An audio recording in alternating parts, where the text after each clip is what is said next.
Bet nyo bang mag-business? No problema mga kumars. Dahil sa halagang 5,000 piso lang, posible na yan.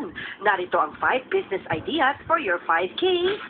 At syempre, dahil parte ng buhay ng Pinoy ang pagsa-cellphone at pagsa-text, bakit hindi subukang mag-loading business?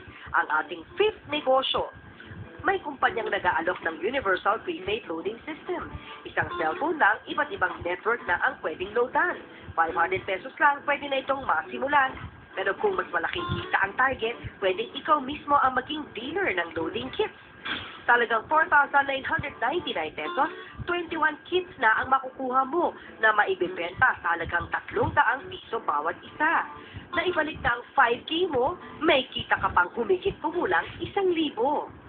Walang sekreto dyan. Volume. Nasaan ka? Sinong bibili sa'yo? Pero yung malaking negosyo, nag-uumpisa sa maliit. O di ba, instant negosyante ka na sa puhunang 5,000 pesos lang. Tandaan din na para ito'y lumago, dapat ang bawat customer na susuklian din ng maayos na pakikitungo.